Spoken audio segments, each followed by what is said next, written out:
Non mais si est énorme là, les journalistes de @TF1 interviewent un monsieur mais personne pour se rendre compte dans la rédaction que le dit monsieur est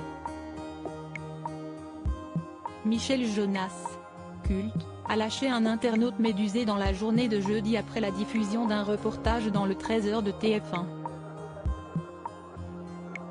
Car en effet, la personne interrogée par une journaliste n'était autre que le grand chanteur de 76 ans, lequel est complètement passé incognito alors qu'il tentait de faire le plein d'essence pour sa voiture dans une station du Val-de-Marne. La séquence a alors beaucoup fait rire la toile, et surtout le fait que personne chez TF1 ne semble avoir reconnu l'artiste. Mais dans On refait la télé attendu samedi sur RTL et dont un extrait a déjà été dévoilé par Télé Loisirs, Gilles Boulot a livré une autre version. Comment est-il possible que personne n'ait reconnu Michel Jonas au 13h de TF1, jeudi? Vous avez eu une explication à ce qui s'est passé? A demandé le journaliste Éric Dussart. Et pour le présentateur de La Une de répondre, mais on l'a reconnu. Moi je regardais le 13h.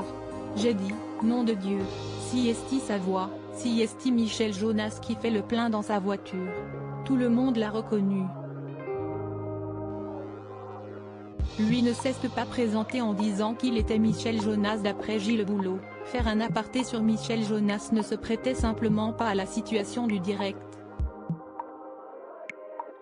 La jeune journaliste qui a fait le sujet, elle était dans le rush.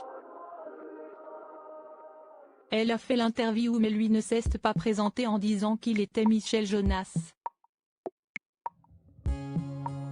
Elle a fait le truc, elle a monté le sujet vite, a-t-il expliqué. Quid de Marie-Sophie Lacaro? Alors à l'antenne au moment de la diffusion du reportage, cette dernière aurait été mise au courant de l'apparition du chanteur.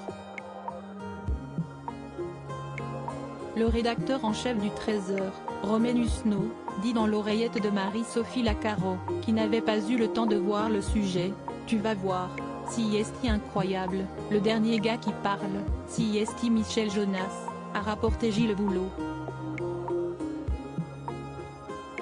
Sa consoeur ne l'aurait alors tout simplement pas pris au sérieux. Il fait des blagues tout le temps. Donc elle s'est dit que c'était une blague de plus, a-t-il estimé, ajoutant que Marie-Sophie Lacaro a certainement dû être un peu tétanisée par les blagounettes. Elle a vu le sujet, elle s'est dit que c'était Michel Jonas et elle est partie sur autre chose. Fin du mystère.